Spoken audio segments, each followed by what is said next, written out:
vamos ahora entonces con la primera ponencia, la importancia del sector social en la institución penitenciaria. Pablo Domínguez Pérez.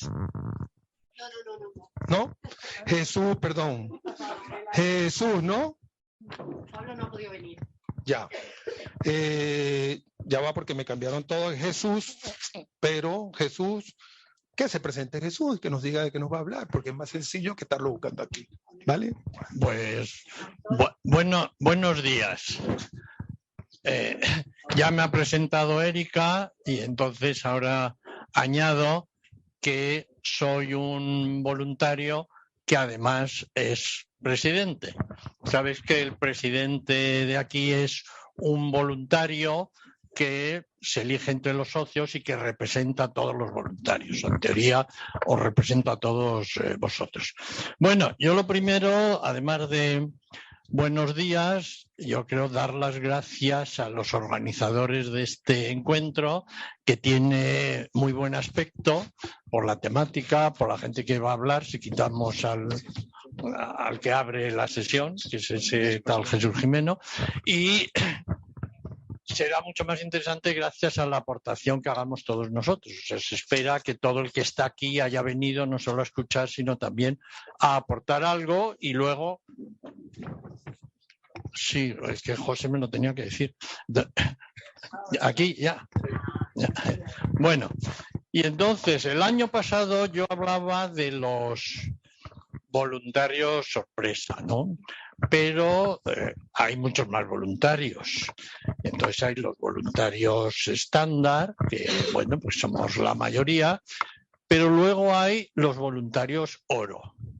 Los voluntarios oro, para mí, los tarjeta oro, pues son todos los que nos están viendo y escuchando hoy desde sus casas, que me parece que son oro porque están dando, digamos, un extra a simplemente al compromiso de ser voluntarios y ir a las prisiones o a los centros. Entonces, bienvenidos, enhorabuena por ser voluntarios oro.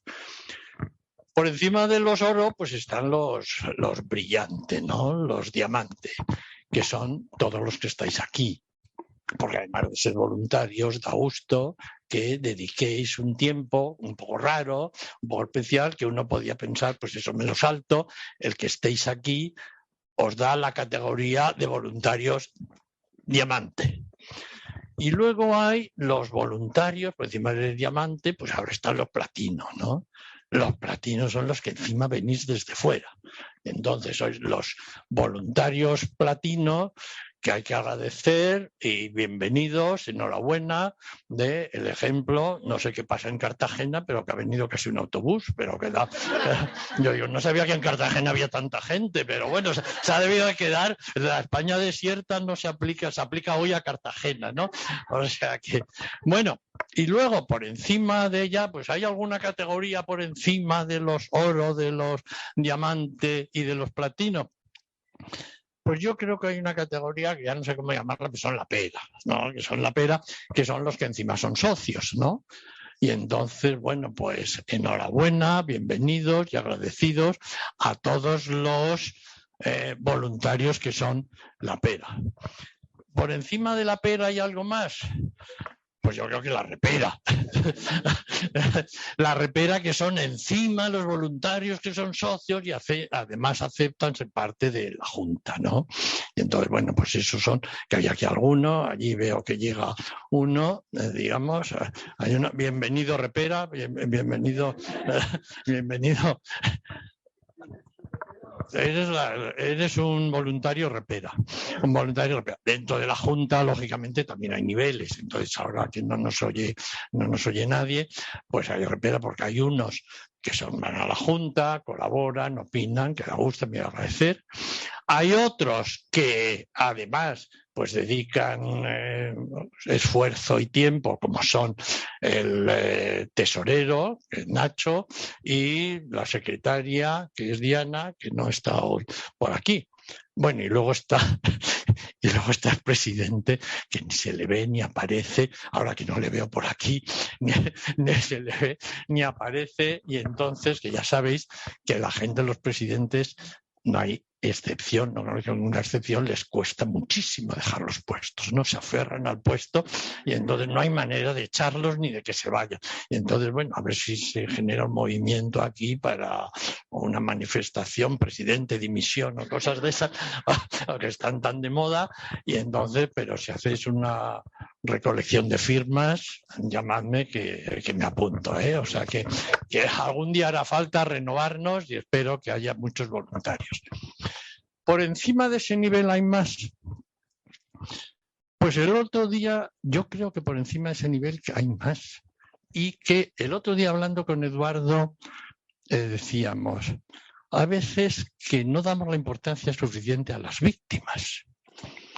Porque estamos todos muy centrados, y es verdad, y da gusto, es una maravilla, en los internos, en los centros, y hay veces que sí hablamos de las víctimas, sí les invitamos, sí hablamos, pero no le damos toda la importancia de que es el centro muchas veces de toda la justicia restaurativa y de todo este sistema, y que al final vamos restaurativa es restaurar el daño que se hace a las víctimas, ¿no? Y entonces decir, bueno, pues tenemos que ser conscientes de la importancia de las víctimas, que a veces no le damos ¿no? Como pequeño punto de reflexión. Y yo digo, joder, pero estamos viendo como la paja en el ojo ajeno, y nuestras víctimas. Tenemos un montón de víctimas que van a nuestros centros. ¿No son voluntarios nuestros? Joder, van gratis, siempre se lo pedimos, cuentan sus dramas, sus historias, sus traumas, para ayudar. ¿Y dónde están? No los consideramos como voluntarios nuestros, y son nuestros voluntarios estrella. Deberíamos tenerlos aquí en primera fila. Entonces, bueno, yo como idea o como sugerencia de cómo ir, decir, nuestras víctimas, empezar nosotros a dar más importancia a nuestras víctimas, realzarlas, tenerlos como voluntarios. No son ¿Cuál es la diferencia? Uno que voluntariamente tiene sensibilidad hacia el mundo penitenciario y va. Y encima de va, cuenta toda su vida, su drama, se abre, emociona a la gente y como mucho le invitamos a un café. Y entonces, bueno, pues aunque no sea el tema del momento, pero sí del día, yo una de mis sugerencias sería que estas Navidades mandemos una bonita felicitación de Navidades a todos los que colaboran como víctimas con nosotros, ¿no? Que son nuestros voluntarios estrella. Bueno, pues eso es un poquito lo que iba a decir de como introducción, de bienvenida a todos los niveles y tipos de voluntarios, y todos esperemos ir subiendo un poco de nivel, de nivel oro al nivel diamante, al nivel platino, y ojalá al nivel la pera, ¿no? Digamos al nivel la pera, y algún día espero que también seáis la repera. ¿Y cómo vamos? ¿Tengo 10 minutos más o no? ¿O pasamos a Marisol? Bueno, y entonces otro tema, hablando un poquito del tema tan bonito de hoy, de la humanización, pues un poquito como aportar algo, mi visión. Yo lo más interesante que hoy como marco de referencia y como esquema que a mí se me quedó grabado, fue una charla que hoy estaba yo con Eduardo, ¿te acuerdas? Estábamos en una convención internacional de un holandés que es un experto mundial en sistemas penitenciarios. Experto mundial que ha sido asesor de la ONU, ha sido asesor de muchos países en reforma de sistemas penitenciarios, conoce los sistemas penitenciarios absolutamente de todo el mundo, de todas las culturas, africanos, sudamericanos, asiáticos, europeos, canadienses, y nos dijo que ha llegado a la conclusión que todo el mundo penitenciario es muy parecido en todo el mundo, independientemente que estemos en Senegal, en Canadá, en Tailandia o en Perú. y que es que todos los internos se pueden clasificar. ¿Por qué me acuerdo muy bien? Porque es precioso. Era un didacta maravilloso porque tenía como palabras mnemotécnicas en que te hacen recordarlo. Que los clasificaba, decir, en 3 grupos. Dice, está the bad, los malos, que son realmente el interno violento, profesional, reincidente, que es un peligro para la sociedad, ¿no? Que son the bad, los malos. Luego decía the mad and the sad. Decía, por eso es muy fácil acordarse. The mad, que son como los locos, ¿no? O sea, como la traducción, pero que son los que están internos, pero que en realidad es que tienen una esquizofrenia, que tienen unas taras o unas limitaciones mentales, intelectuales, como consecuencia a lo mejor del mundo de la droga, del mundo del alcohol, de taras, es decir, de su experiencia, de su vida. Incluso muchos violadores están ahí, son trastornos más que delitos, son realmente trastornos psicológicos o lo que sea, ¿no? Entonces, the mad, ¿no? Y luego the sad, los tristes, ¿no? Los casos tristes que hay en la cárcel de que son imprudencias, errores, pequeños historias, que hay muchísima gente, bueno, pues una imprudencia, aunque te ves involucrado, te ves no sé qué, que es una casualidad, que es un error puntual, pero que no son un peligro para la sociedad. Claro que han hecho daño y como consecuencia hay que repararlo, restaurarlo o de alguna manera tratarlo. No es que no pase nada, pero en esos 3 grupos. Y entonces decía, the bad, en todo el mundo son más o menos el 10% de los internos, que son en realidad en nuestra cultura los de aislamiento, ¿no? Que realmente son los peligrosos, los violentos, los peligrosos que están en los módulos de aislamiento, ¿no? Que también, curiosamente, es decir, esos son the bad, son el 10%.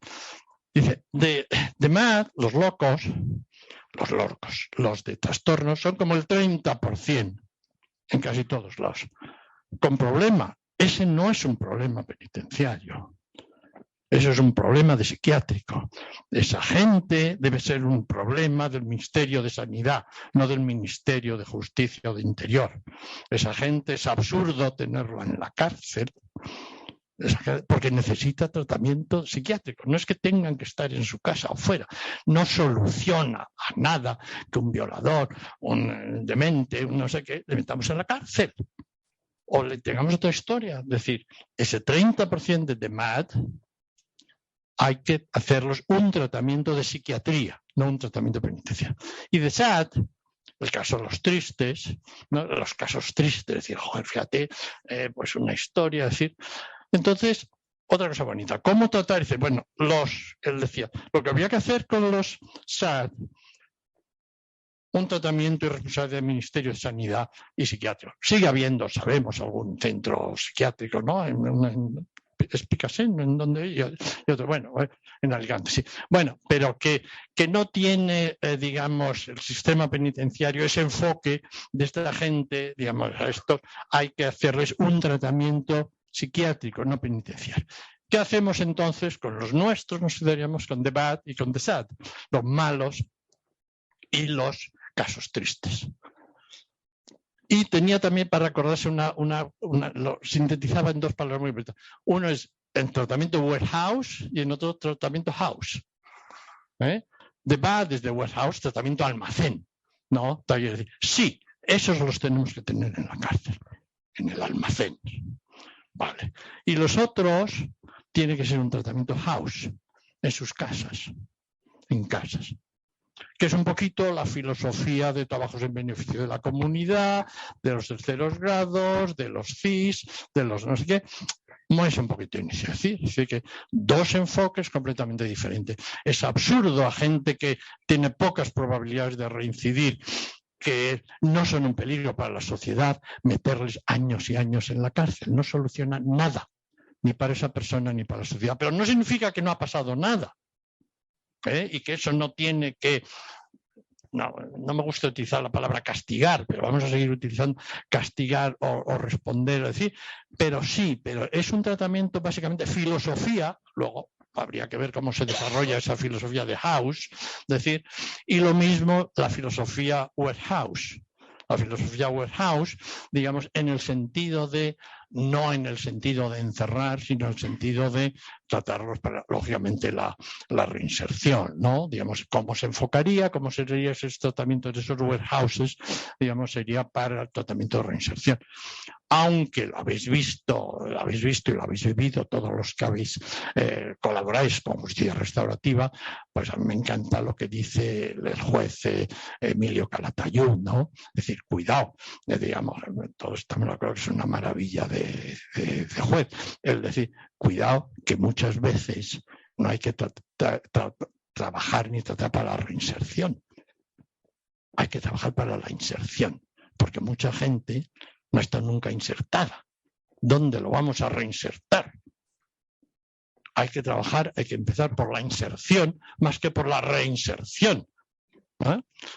Bueno, y entonces, pues, a partir de ahí puede seguir muy bonito, seguir desarrollando cómo hacemos el Westhouse, cómo humanizamos un Westhouse, cómo humanizamos el The House, entonces, cómo enfocamos la reinserción o enfocamos la inserción, que es por donde hay que empezar, por la inserción. Es un enfoque diferente, ¿no? Digamos, preparar para la inserción a muchísima gente que nunca ha estado insertada. ¿A dónde vamos a reinsertar? Bueno, pues es un poquito como mi pequeña introducción o marco o mi aportación, que en realidad estoy resumiendo aquella charla tan magnífica que escuchamos en una historia. Pues muchas gracias. Aquí, digamos, os dejo y paso, si os parece, a Marisol.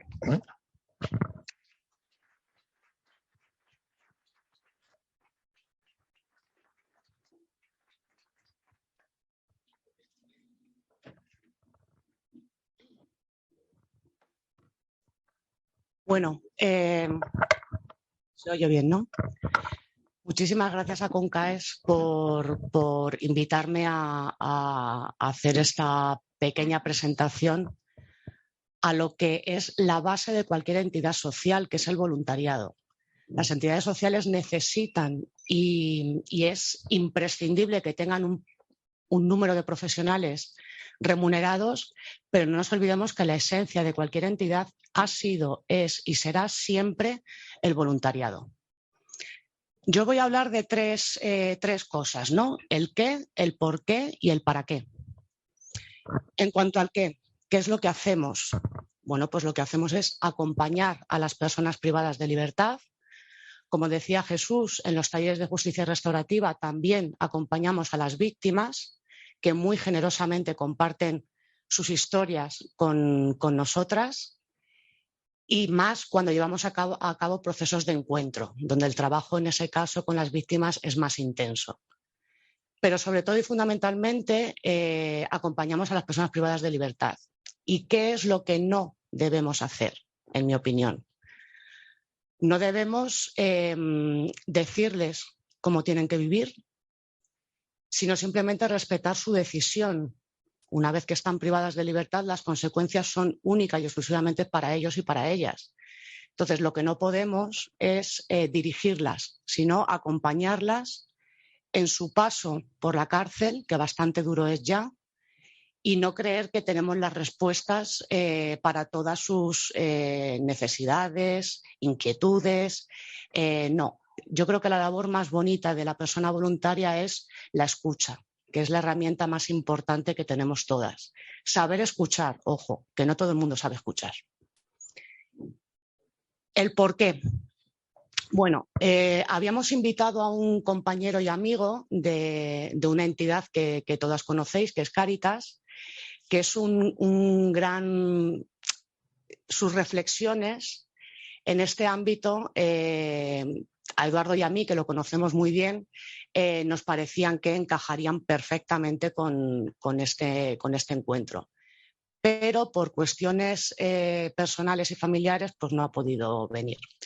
Pero sí que me ha enviado unas palabras que yo quiero compartir con todos vosotros y vosotras para que reflexionemos sobre sus propias reflexiones, ¿no? Es una persona que lleva más de 30 años acompañando a personas privadas de libertad.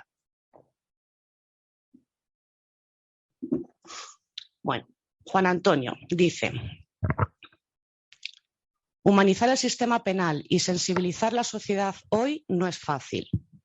Es un gran reto en un mundo con una enorme incertidumbre, en unos momentos muy complicados, cada vez más individualistas y con miedo a caer en la cuenta. En esta realidad, lo más fácil no es comprender las causas que nos han llevado a esta situación, sino buscar y tener un culpable de nuestra situación, un culpable en la cárcel. Proliferan los anuncios de seguridad, las caras de las personas que contratan sistemas de alarmas son rostros felices, por fin su individualidad está protegida en una sociedad aparentemente repleta de potenciales infractores.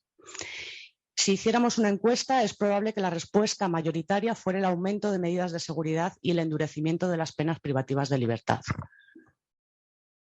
Creo que esto lo vivimos a diario, ¿no?, en los medios. Esto erosiona la confianza en el otro como pilar de nuestra sociedad y nos sume en un monólogo con nosotros mismos, ajeno a la alteridad, al reconocimiento del otro. Te necesito, nos necesitamos para ser una sociedad decente. Y mientras tanto, las cárceles están llenas de personas sobre las que nuestro mundo les ha arrebatado la dignidad. Son personas sin nombre, clasificadas, alejadas, sin esperanza, sin oportunidades. Es cierto que han cometido delitos, pero son delitos que han ido heredando. ¿Cuántas veces hemos oído este chaval acabará en la cárcel? Son delitos evitables en víctimas de la exclusión social. Esta es la mayoría de nuestra población penitenciaria, que es que parece que en la cárcel solamente hay agresores extremos socialmente inadaptados, y esto es una minoría, ojo. Una investigación que hicimos diferentes organizaciones que acompañamos a reclusos, hubo dos conclusiones que me interesaron especialmente. Una es que vivimos en una sociedad segura frente a la idea que nos inculcan diferentes medios de comunicación, y una segunda idea es que la mayor parte de los reclusos no constituyen un peligro social como para estar en prisión. Tendría que haber más medidas alternativas a la prisión. ¿Qué podemos hacer como voluntarias y voluntarios que acompañamos a personas privadas de libertad? Nuestra presencia lenta dentro de prisión también cambia la institución y la legislación. Las personas que acompañamos cambian y esto debemos comunicarlo en las prisiones. Además, los centros penitenciarios también están experimentando cambios lentos, pero cambios. También la legislación penal está más abierta a penas no privativas de libertad. Y nuestra presencia en las cárceles debe ser una presencia insistente y propositiva. Debemos insistir en que hay más posibilidades de humanización dentro de las cárceles y que lo estamos demostrando. Nuestro proyecto dentro de prisión son pequeños laboratorios de cambio y esperanza activa. Todo esto hay que compartirlo a las direcciones y subdirecciones de las prisiones. Supongo que todas sabréis que en todos los centros penitenciarios existe lo que se denomina el Consejo Social Penitenciario local y que luego hay un Consejo Social a nivel estatal dentro de la Secretaría General de Instituciones Penitenciarias. Estos consejos, que se reúnen un mínimo de 2 veces al año por ley, cumplen la función de reunirse la dirección, la subdirección, las diferentes subdirecciones del centro con el personal de las ONG y entidades sociales que participan en ese centro. Y este es un espacio que a veces las entidades no aprovechamos lo suficiente, porque es un espacio donde tenemos la oportunidad de hacerles saber a las direcciones de los centros qué es lo que está ocurriendo y proponer la colaboración conjunta para seguir acompañando a las personas de la mejor manera posible. Sigo. Nuestra presencia también es liberadora y capacitadora. Recuerdo los comentarios de diferentes reclusos que conocí. Uno me comentaba: he necesitado mucho tiempo para convencerme de que los voluntarios venís a cambio de nada, de manera gratuita. Hoy sé que lo hacéis por mí, porque confiáis en mí. Antes nadie había confiado en él. Es el primer peldaño de la dignidad que se asienta en la gratuidad. Otro me comentó: con vosotros he conseguido no estar aquí para pasar el tiempo de condena, sino para aprovecharlo. Vamos a pensar que el escalón de la capacidad para rehacer la vida y poder decidirlo Otros comentaban, traéis libertad y aire de fuera. Lo que querían decir, nos conectáis con la sociedad y en los talleres aprendemos que la libertad pasa por respetar al otro y reconocerlo. Son habilidades sociales que no tuvieron la oportunidad de aprender y fueron acumulando fracasos. Todo esto se contagia dentro de prisión y también humaniza la cárcel. Está demostrado que cuando la persona privada de libertad recibe noticias de su familia, baja la conflictividad y el sufrimiento. Los equipos de voluntarias y voluntarios sois una conexión imprescindible tanto para las personas reclusas como para las familias sometidas a la ley del silencio. Acompañar a las familias es fundamental cuando un progenitor entra en prisión. Los hijos pequeños no saben dónde está el padre, los hijos adolescentes tienen que trabajar y abandonar los estudios, la madre pasa a ser la sustentadora principal, necesitan poder hablar con alguien y contarles la situación. La sociedad no los escucha. Y guardan silencio. El voluntariado es un espacio de escucha y un camino de esperanza. A veces tortuoso, pero somos persistentes. Algo tan sencillo como tener un lugar para conversar y conectar. Esto humaniza los tiempos de espera. A la vez, debemos proponer mejoras para unas relaciones con amistades y familiares más humanas. De hecho, una de nuestras actividades es acompañar a esos menores a través de las diferentes actividades que se realizan a lo largo del año con el Árbol Ángel, pero se trata de eso, ¿no? De intentar detectar cuáles son las necesidades de esos niños y niñas que lamentablemente tienen que sufrir la ausencia de uno de sus progenitores, o el padre o la madre. Acompañamos a personas que solo han perdido el derecho a la libertad, pero siguen teniendo derechos. La edad, la salud mental, las enfermedades crónicas, el suicidio como última decisión. Todo esto hay que recordarlo permanentemente en las prisiones e insistir en que humanizar las prisiones pasa por el reconocimiento de sus derechos. Aunque la gente no lo crea, en las prisiones hay mucha vida.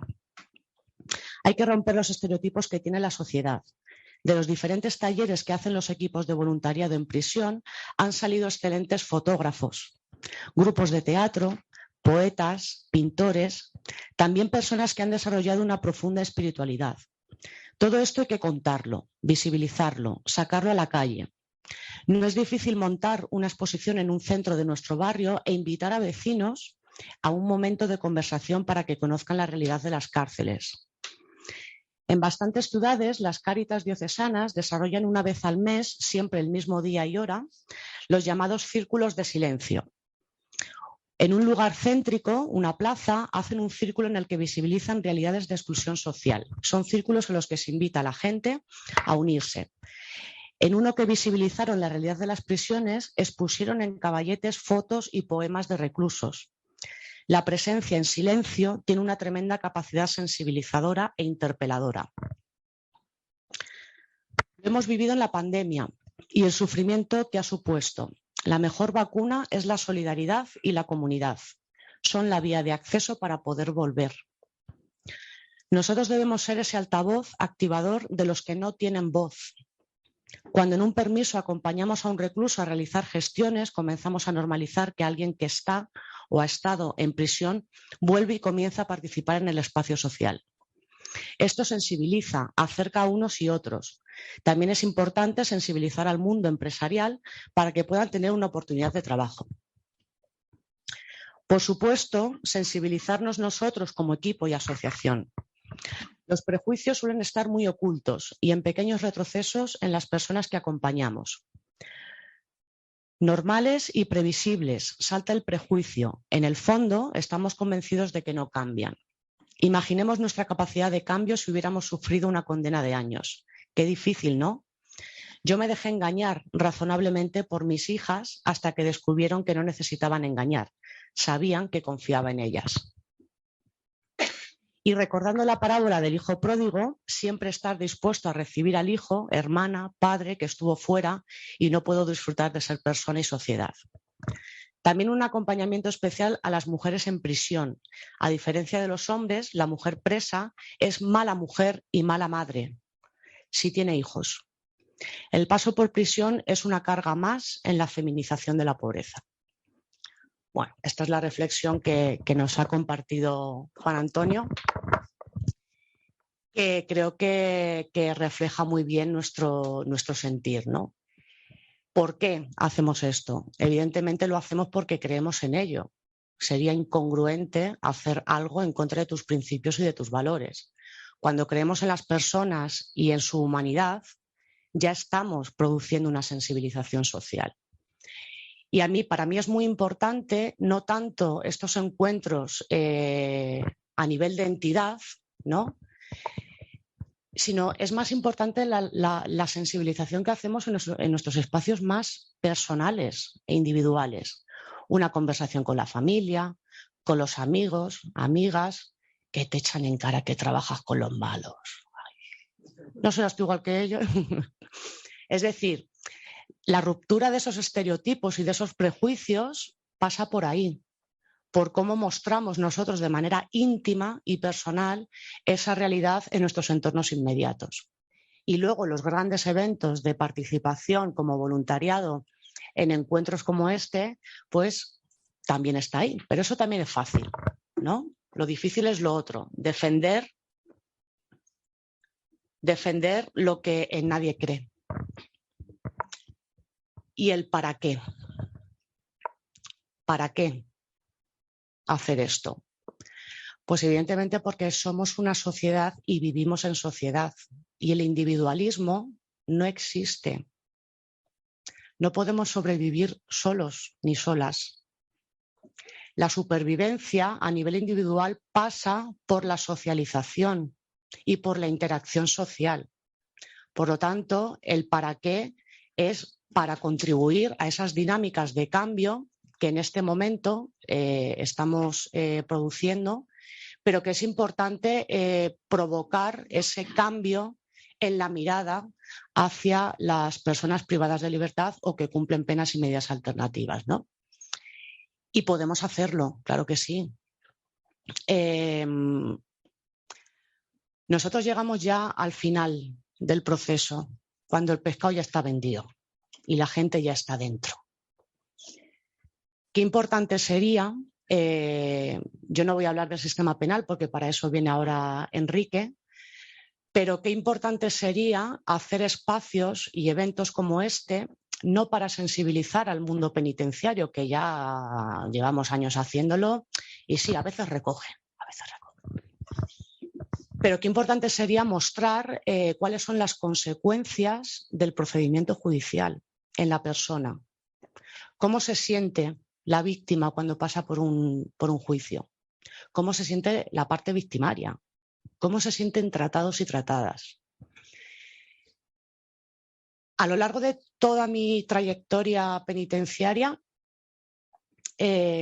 viví el ejemplo de lo que es un proceso judicial humanizador y humanizante. Y fue porque fui de público a un juicio a la Audiencia Provincial, sección 17, presidenta del tribunal, Manuela Carmena. Era amiga y fui un día a verla al juicio porque yo me estaba formando. No os podéis imaginar la empatía y la cercanía para con los 3 acusados. Eran 4, pero no estaba muerto. Os podéis imaginar que todos echaban la culpa al muerto, pero había uno especialmente, un señor mayor, más de 60, que estaba tan nervioso por ese juicio, era un delito de estafa empresarial, y se enfrentaban a penas superiores a 5 años de prisión. Por eso estaban en la audiencia, no en un juzgado. Y recuerdo cómo este señor, en la sala hacía un calor impresionante. Este señor no se quitaba el abrigo ni con agua caliente. Y mira que Manuela, antes de empezar el juicio, le decía: caballero, de verdad, que hace muchísimo calor. Es que puede ser que le dé algo. Quítese el abrigo, de verdad. No tema. Y el señor no, ni hablaba. ¿Quiere que le traiga un vasito de agua? Que para eso tenemos un secretario judicial, para que le traiga agua. No. Y le hizo un gesto así al secretario, entonces llamado secretario, ya no. Y le acercó un vaso de agua. Que al pobre tenía un horror de tocar el vaso, como diciendo, esto no puede ser real, ¿no? Y recuerdo la manera en la que preguntaba. Recuerdo el trato, en aquel momento era obligatorio declarar de pie frente al micro. Ella no, ella se saltaba esas normas y decía, no se levante, que yo lo escucho perfectamente desde ahí. ¿Se encuentra bien? Venga, tranquilícese. ¿Necesita un tiempo para responder? O sea, era ese tacto en el trato hacia la persona sobre la que tienes que imponer una sentencia que le va a privar de libertad, ¿no? Pero era el cariño y la cercanía y la humanidad con la que lo hacía.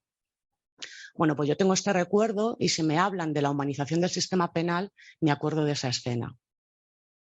Además, recuerdo que al final del juicio, todas las personas que habíamos ido como alumnos y alumnas a verla, pues ella estuvo hablando con nosotros. ¿Qué os ha parecido? O sea, que nos estuvo preguntando cuál era nuestra percepción, ¿no? A ella le interesaba mucho cómo nosotras habíamos vivido el proceso.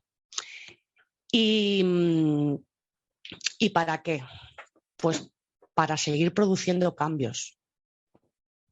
Cambios que evidentemente tienen que ir en la dirección de mejorar la vida de las personas. Cuando elegimos hacer un voluntariado y lo hacemos con un colectivo y no con otro, es porque algún tipo de sensibilidad hay en nosotras y en nosotros que no se va a trabajar con personas en situación de calle, por ejemplo, ¿no?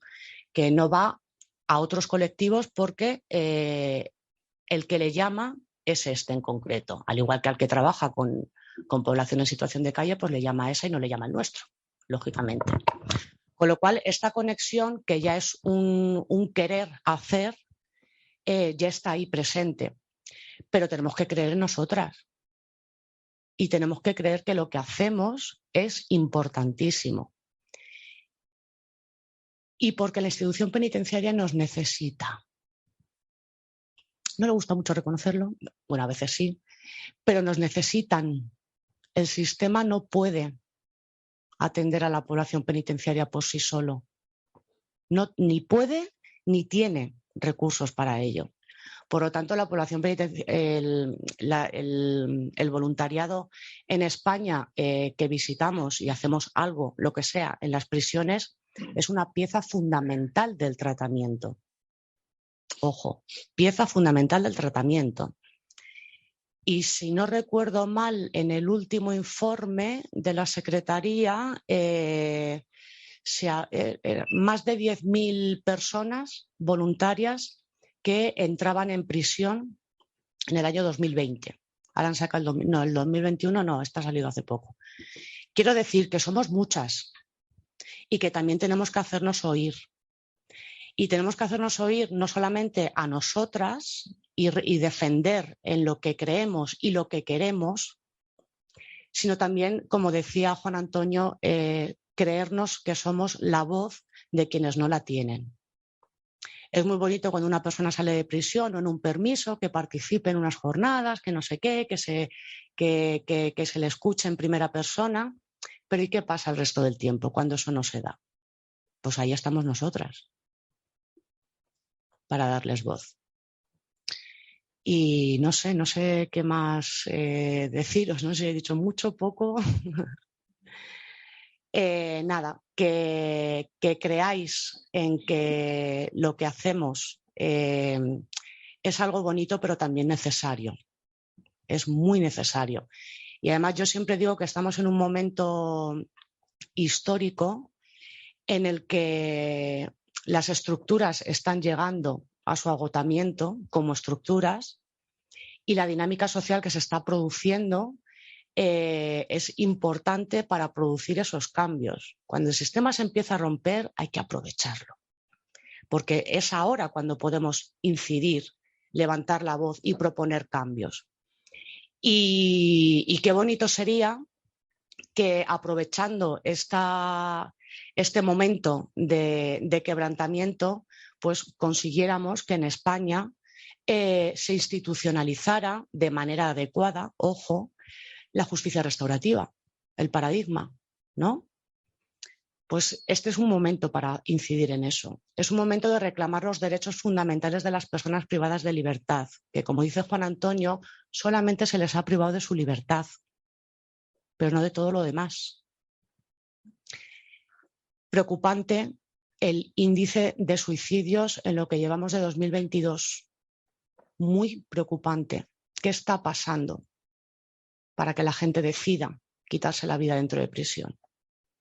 Pues esto hay que hablarlo y hay que contarlo en voz alta. Y evidentemente hay ciertas cuestiones que a la parte interesada no le interesa sacar. Pero nosotros y nosotras sí que tenemos esa libertad para poder hacerlo.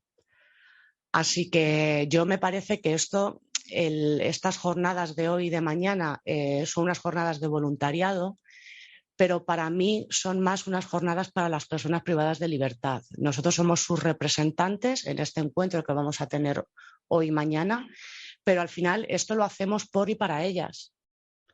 Así que, aunque hoy seamos los protagonistas aquí de manera física, no nos olvidemos que los protagonistas reales son los que no están. Y muchas gracias.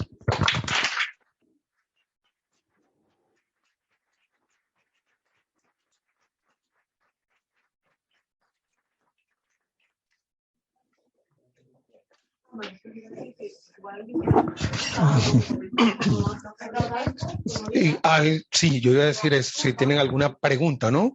Para Marisol o para Jesús, el momento de hacerlas. Comentarios. Sí, los chicos que están en casa también. Sí, un comentario. Lo has dicho tú. Un interno me dijo que cuando te meten en la cárcel te meten a toda la familia. Me gustó, pero pareció. Mira, en CONCAES tenemos una riqueza en este sentido porque, como he dicho antes, no atendemos solamente a la gente que está en prisión, sino que atendemos a todo su entorno a través de los diferentes programas y actividades que realizamos. Entonces, tenemos un valor añadido que es la oportunidad de acompañar a las familias, acompañar a los hijos e hijas de esos niños, o sea, de las personas que están cumpliendo condena, ya sea a través del apoyo escolar, de la entrega de juguetes o de material escolar al principio de curso, pero esa es la excusa para poder acercarte, ¿no? Y tenemos ese valor añadido, que aunque fundamentalmente centramos nuestra intervención en la persona que está cumpliendo condena dentro de la cárcel, también acompañamos a los que la están cumpliendo fuera, porque esa es otra condena.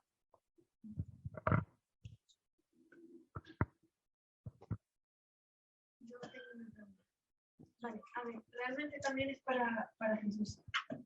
Vale, a ver, yo a nivel personal, y ya no solo a nivel personal, sino más a nivel personal, nunca me han gustado los centros penitenciarios.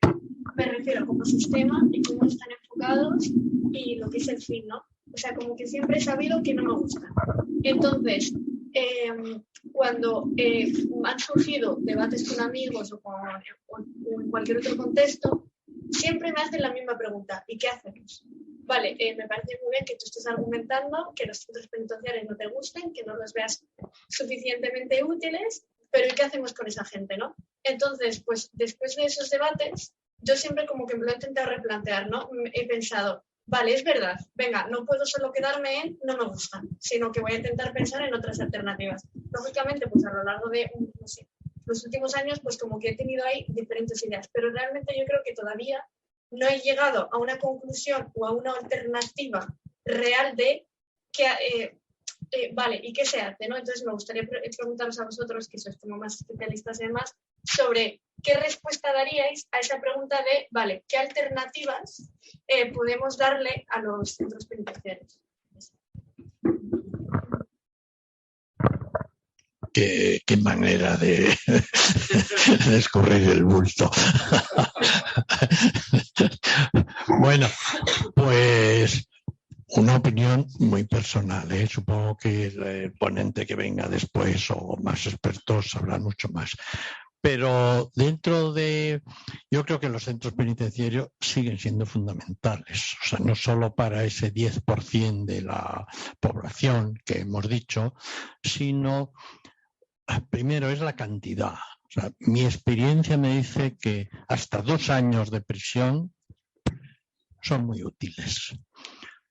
Son muy útiles porque te ayuda a reflexionar, aislarte de un entorno muchas veces muy, ¿cómo se llama? Muy perjudicial, muy tóxico, ¿no? De tu entorno, porque sea de violencia, de droga, de delincuencia, de no sé qué, aislarte, que es muy importante, ¿no? Que a veces es que no puedes, ¿no? O sea, hay muchísima gente. Nosotros tenemos muchas opciones y elecciones. Hay mucha gente que no tiene, ¿no? O que no ha tenido, o que no ha conocido también. Muchas veces que no he conocido. Entonces, 2 años vale para reflexionar, vale para apartarte, vale para valorar lo que es estar separado de tu familia, de tu situación. O sea, vale. Más puede empezar a ser muy perjudicial. Entonces, eso es una cosa, por eso es muy importante lo de los trabajos en beneficio de la comunidad, ¿no? Siempre digo, pues tenía, digamos, en un curso, decir, bueno, pues porque había quemado no sé cuántos bosques, porque estaba enfadado con los del pueblo, pues lo teníamos allí 10 años, y ¿por qué no tenemos plantando los pinos que ha quemado en el este, ¿no? Pues ese es el trabajo, cómo reparar el mal causado. Si usted ha quemado un bosque, usted lo va a plantar. Usted lo va a plantar, va a venir todos los días. Si no quiere plantarlo y se planta, pues entonces sí, a la cárcel. Pero, y luego el enfoque que hacemos dentro de las... O sea, muchas veces el problema es que son pequeños pudrideros, ¿no? Los centros penitenciarios. Ya no es tanto, había que hacer y estoy completamente de acuerdo con lo que ha dicho Marisol, la labor que tenemos que hacer dentro y fuera, nosotros, en ese sentido. O sea, no les apartamos, decir, fuera como antiguamente a los niños, castigado al cuarto oscuro. Es decir, ¿y eso qué soluciona? O sea, ¿qué soluciona? Es un poco, todavía tenemos un poco como venganza y castigo de la sociedad. Ha sido malo, fíjate, allí encerrado al cuarto oscuro, ¿no? Pero encerrado al cuarto oscuro, entonces mi opinión es que hay que cambiar mucho, digamos, dar mucha más, preparar realmente para la reinserción. Y muchos casos para la inserción. Sigue habiendo muchísimos casos, lo habéis visto, que no saben leer ni escribir. Es imposible caer en estos tiempos, qué tontería, porque vivimos en un mundo, nosotros que creemos que conocemos el mundo y la vida y vivimos cada uno en una burbuja, pero hay gente que no sabe leer. Unos españolitos y otros porque tenemos mucho inmigrante, ¿no? También, digamos, que no sabe leer ni escribir, como dice, como yo conduzco, estoy en la cárcel porque conduzco sin carné, porque he venido del Senegal huyendo en una patera. Pero si allí no hay carnés, llevo toda la vida conduciendo camiones en la selva llevando troncos. Es decir, conduzco mejor que ningún camionero de aquí. Ni tengo dinero ni tiempo y encima no puedo aprobarlo porque no sé castellano. Y entonces hay que cambiar, decir, claro, bueno, ¿y yo qué culpa tengo? Es decir, o sea, no decir, vale, pero tenemos que encontrar una solución. Entonces, o sea, y el enfoque hay que hacer muchísimo hacia realmente la reinserción. Y hay veces que se hacen cosas, pero a medio camino. Enseña panadería, o un poco de jardinería, un poco de fontanería, pero no le da usted un título de fontanero para que el día que salga pueda decir yo soy fontanero y puedo dedicarme como autónomo, porque muchas salidas, mucho interno, que es imposible luego conseguir un trabajo, ¿no? Pues por lo menos como autónomo. Pues yo de fontanero, si viene un fontanero, pedimos a un fontanero, a ninguno le pedimos los antecedentes penales. Pero sin embargo, para darle un puesto de trabajo a una empresa sí le pedimos los antecedentes penales. Pues como autónomo, pero no le damos, digamos, el sistema no le da un título, una preparación de ese estilo. A ver, yo discrepo ligeramente de algunas de las...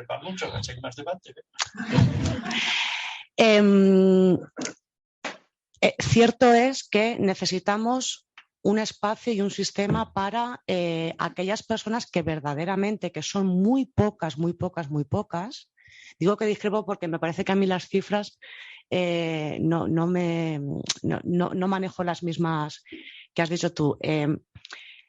Población realmente con trastorno mental muy grave que no deba estar en la calle, no hay tanta. También es cierto que las plazas que hay en los 2 centros psiquiátricos penitenciarios no son suficientes para todo lo que hay. Entonces, meterlos ahí en la cárcel porque tienen que ir y tienen que cumplir condena por la comisión de un delito, pues ya, como decía Jesús, algo mal estamos haciendo, ¿no? Más de la mitad de la población penitenciaria que tenemos es delincuencia común, delitos contra el patrimonio y contra la salud pública. Los delitos más graves contra las personas, pues creo que los homicidios en todas sus formas eran un 5%. En España se mata poco. Sí, sé que suena muy frío decirlo. No. Tenemos una tasa de homicidios de las más bajas de nuestros homólogos europeos. Esto es una realidad, es un dato objetivo. Entonces, claro, cuando funcionamos a golpe de noticias que a todos y a todas nos duelen y nos afectan, pensando que la mayoría de la gente que tenemos en prisión es de esas características, aquí es cuando algo no funciona. Porque la gente que no conoce el sistema penitenciario se lo cree. Y se cree una gran mentira.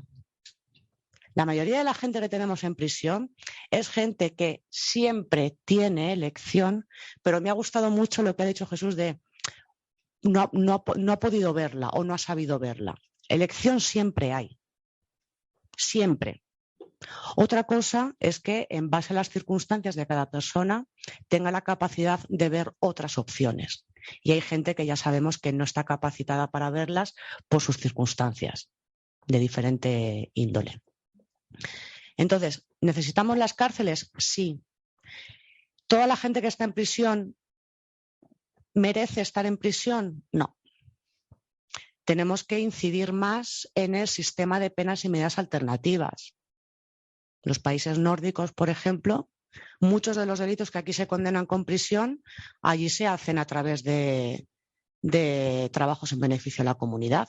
Y es verdad que los trabajos en beneficio de la comunidad tienen un efecto sobre la persona penada que no tiene la prisión. Yo me encuentro en medio abierto personas mayores de 60 años que entran a cumplir condenas de 9 meses, primarios, sin antecedentes penales. ¿Qué está pasando?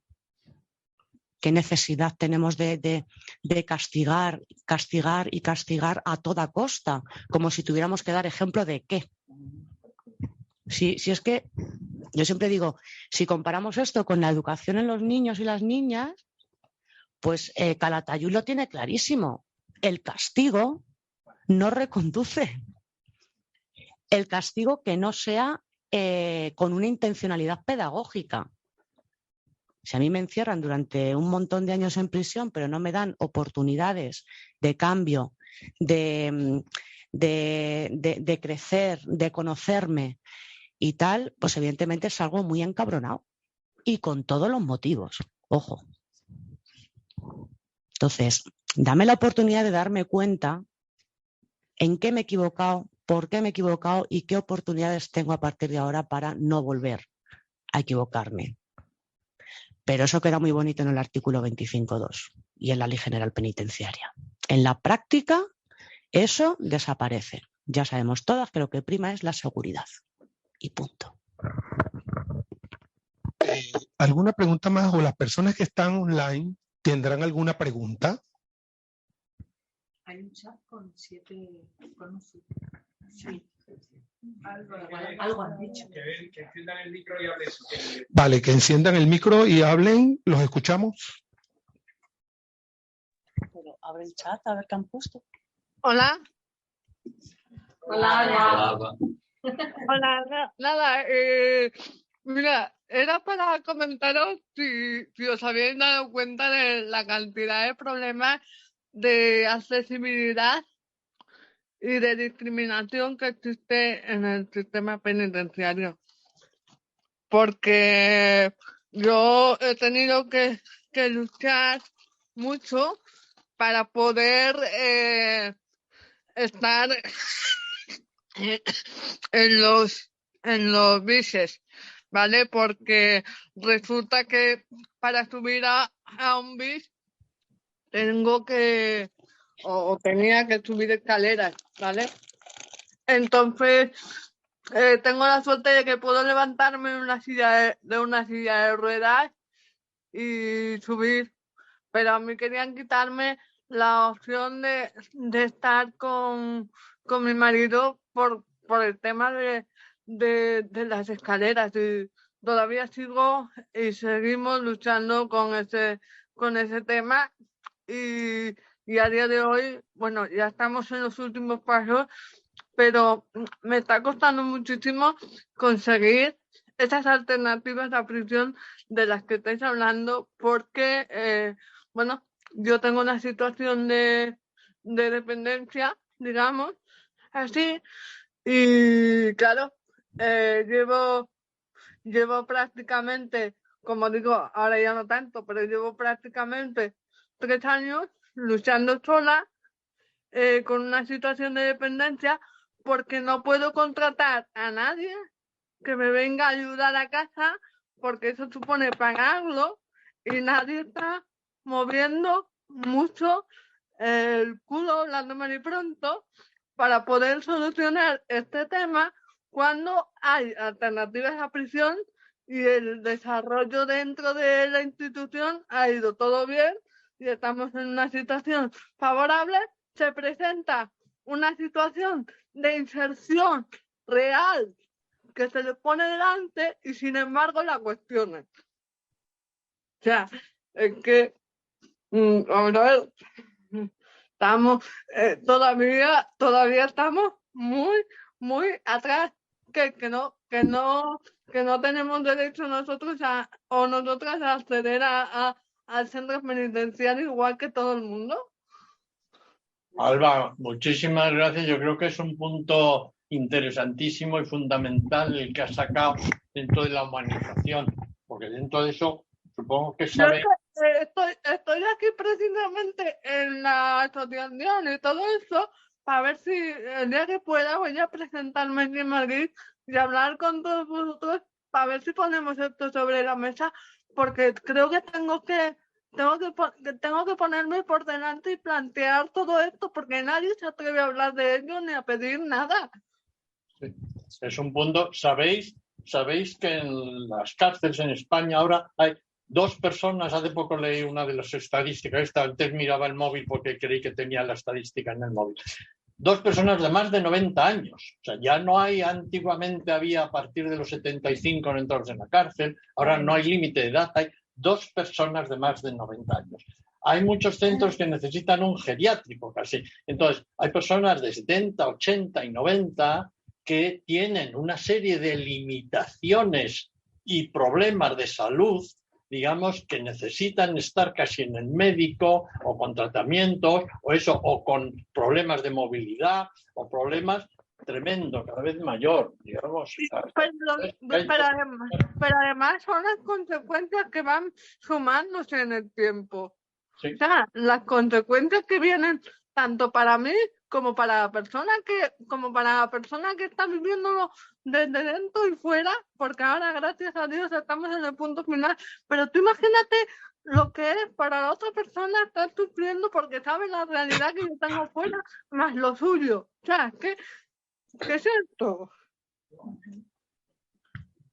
Buen punto.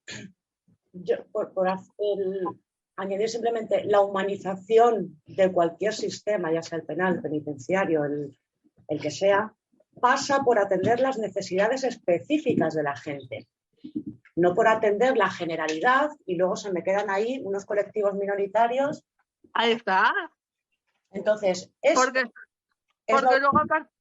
luego aparte estamos hablando de que no es una persona, como decías, no es un interno peligroso. Bueno. Andrea quería decir algo. Sí, iba a decir que fíjate en esta línea, yo en uno de los talleres que doy lo daba en su momento en enfermería en Extremera y me dijeron allí de pasada, o sea, ni siquiera como algo, al menos ellos no me lo comentaron como algo llamativo, no digo los internos sino los funcionarios. Perdona, ¿oís bien atrás? Que ese ascensor era el único ascensor, o sea, y la única medida de accesibilidad que existía no en esa prisión, en todas las prisiones de Madrid, la única que tenía un ascensor era Extremera. Y en un módulo, o sea, un ascensor, no sé si esto realmente... Que subir a la torre muy alta sin ascensor. No sé si realmente esto es así, pero en todo caso, si no hay uno, habrá dos. O sea, quiero decir que tampoco habrá mucho. Y esto teniendo en cuenta que es la única medida, como os digo, de accesibilidad, ni rampas, por supuesto, ni barandilla, ni nada de nada. Me resultó muy